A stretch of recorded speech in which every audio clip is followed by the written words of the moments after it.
It's good to be with you again at the beginning of a new week, sharing with you keys to successful living, which God has placed in my hand through many years of personal experience and Christian ministry. My theme for this week is Hearing God's Voice.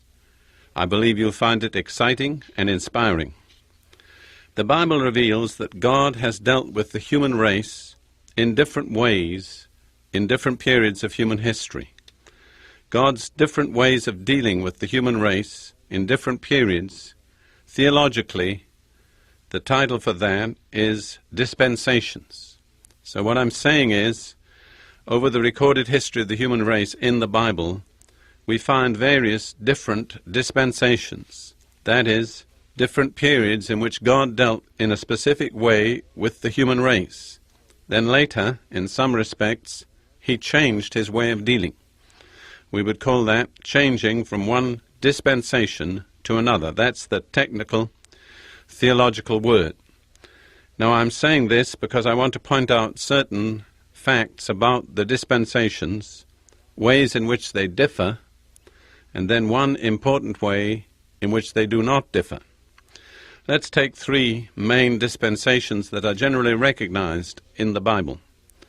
The first is the dispensation of the patriarchs. That means the fathers of families. People like Abraham, Isaac, Jacob, even before them, people like Enoch and Noah. In that period, in that dispensation, God dealt primarily with individuals and with their families, and they related directly to God. Then there came the dispensation which is often called the dispensation of the law, when God began to deal with Israel specifically as a collective nation, and He put them under a special law, which was special for Israel, and a law that did not apply entirely to other nations. And during this period, this dispensation, for most of the time, Israel had a temple and a priesthood. So the outstanding features of that dispensation were the law, the temple, and the priesthood. And then there came what we usually call the dispensation of the gospel, which is really a proclamation to the whole human race, irrespective of their race or their nationality. And this proclamation of the gospel requires from each person an individual response. So you see, we can discern three major dispensations: the patriarchs, Israel under the law, and then the dispensation of the gospel in which we are still living today. And as I've already said, God's requirements in these different dispensations were somewhat different. However, in the midst of all the differences, there remained one unvarying requirement, one thing that God always required. I wonder if you know what that was. I wonder if you can guess what I have in mind. I believe it's very, very important that we see this. I believe the one unvarying requirement which never changed from dispensation to dispensation was the requirement to hear God's voice.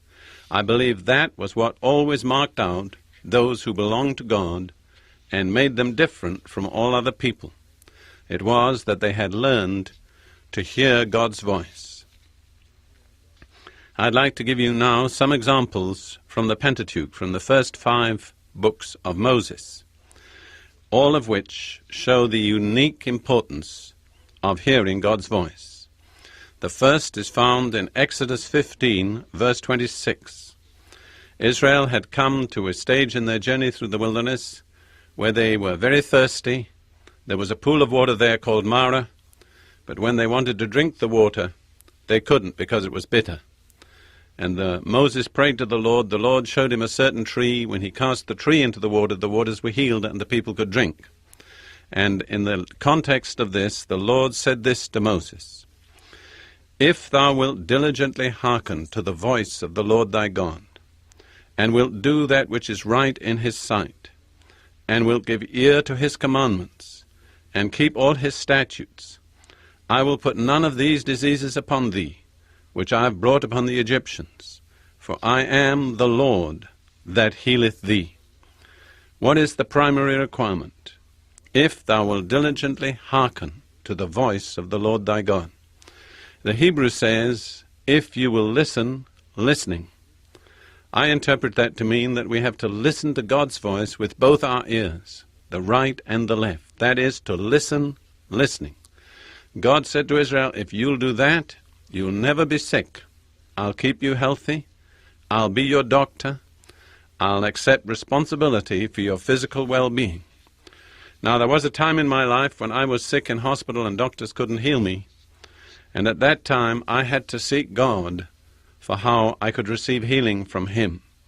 And as I studied the Scriptures in that context, I discovered that almost every place where God speaks about being healed, the emphasis is on what we listen to, just as it is here. If thou wilt diligently hearken to the voice of the Lord thy God, I will put none of these diseases upon thee. I believe that's true today. I believe that those of us who learn to listen to God with both ears, to listen to God's voice and obey Him, can lead a life that's free from sickness and many other plagues and problems. And then a little further on in the book of Exodus, in Exodus 19, when Israel came to the foot of Mount Sinai, Moses went up and the Lord spoke to him and gave him a message to the children of Israel. And this is what the Lord told Moses to tell Israel. Exodus 19:3-6. Thus shalt thou say to the house of Jacob, and tell the children of Israel, Ye have seen what I did unto the Egyptians, and how I bare you on eagle's wings, and brought you unto myself. Now therefore, if ye will obey my voice indeed, and keep my covenant, then ye shall be a peculiar treasure unto me above all people, for all the earth is mine. And ye shall be unto me a kingdom of priests, and an holy nation. Notice again the primary emphasis, the first condition. If ye will obey my voice, then my will be worked out for you. You'll be a unique people, different from all other people, living on a higher level, living in an area of provision and blessing unknown to other people. But the primary requirement is, if ye will obey my voice. I'd like to point out just 3 phases of God's dealings with Israel as revealed in that passage. First of all, God says that He brought Israel to Himself. That's the primary purpose of redemption always, to come to God personally. Secondly, God said, I want you to obey my voice. That's what leads us into the provisions of God. Thirdly, He said, if you'll keep my covenant. God's covenant is the way He settles and finalizes His relationship with the people. And fourthly, He said, you'll be a kingdom of priests. You'll be a unique people, blessed above all other peoples, distinct from all other peoples. That's the order. Brought to God, obeying His voice, keeping His covenant, and so becoming a kingdom of priests. Now I want to move on to the 5th book of the Pentateuch, the book of Deuteronomy. And I want to read a few verses from the 28th chapter of Deuteronomy. These words were spoken by Moses to Israel just before they entered their inheritance in the land of Canaan. They were a kind of recapitulation of God's requirements. And again, one of the things that's most strongly emphasized is hearing God's voice. This chapter sets forth 2 different things that could come upon Israel. The first are the blessings for obedience. The second are the curses for disobedience. And in each case, whether it's to be a blessing or whether it's to be a curse, it's determined by whether they do or do not hear God's voice. Listen to the first 2 verses. And it shall come to pass, if thou shalt hearken diligently unto the voice of the Lord thy God, to observe and to do all His commandments, which I command thee this day, that the Lord thy God will set thee on high above all nations of the earth. And all these blessings shall come on thee and overtake thee, if thou shalt hearken unto the voice of the Lord thy God. Notice, it begins and ends with listening diligently to the voice of the Lord. And the result of listening diligently to God's voice is, all these blessings shall come on thee and overtake thee.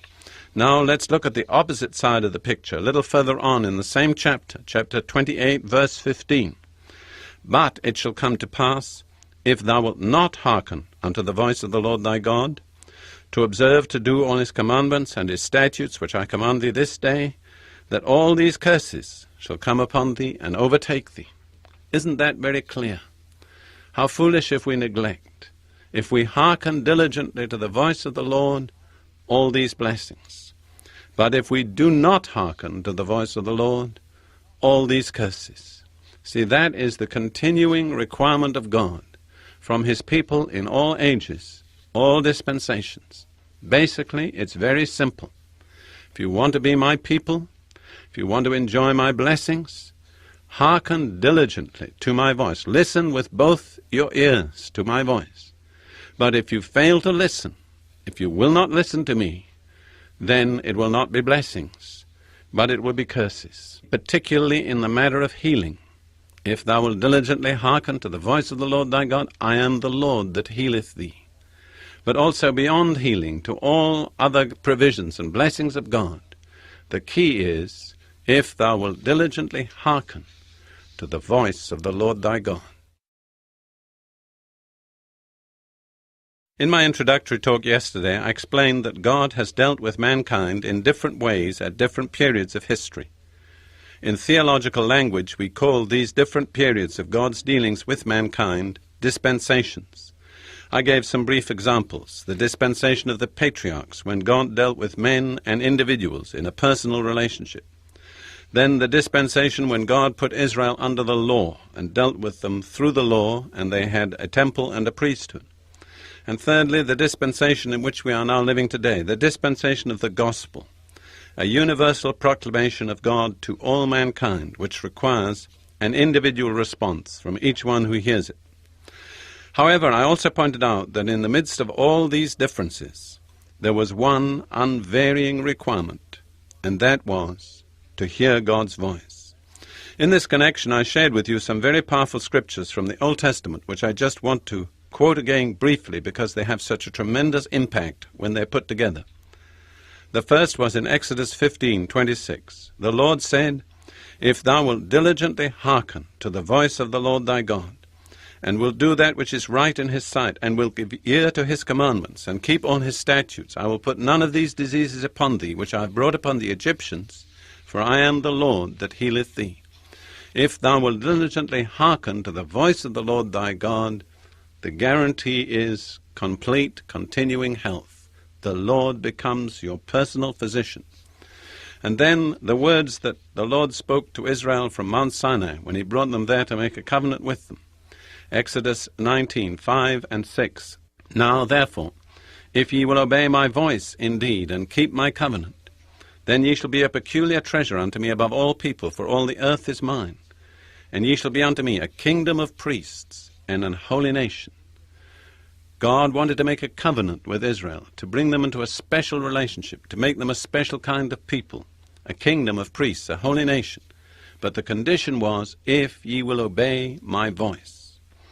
And then just before Israel entered the promised land, in the book of Deuteronomy chapter 28, Moses reminded them of God's requirements and of the results that would follow if they kept God's requirements, also of the results would follow if they did not. Deuteronomy 28:1 and 2. And it shall come to pass, if thou shalt hearken diligently unto the voice of the Lord thy God, to observe and to do all his commandments, which I command thee this day, that the Lord thy God will set thee on high above all nations of the earth. And all these blessings shall come on thee and overtake thee, if thou shalt hearken unto the voice of the Lord thy God. Notice it begins and ends with listening to the voice of the Lord, and the result is all these blessings shall come on thee and overtake thee. But then the opposite side is presented in Deuteronomy 8:15. But it shall come to pass, if thou wilt not hearken unto the voice of the Lord thy God, to observe to do all his commandments and his statutes which I command thee this day, that all these curses shall come upon thee and overtake thee. Not listening to the voice of the Lord brings upon us all the curses. See, there's the dividing line, the watershed between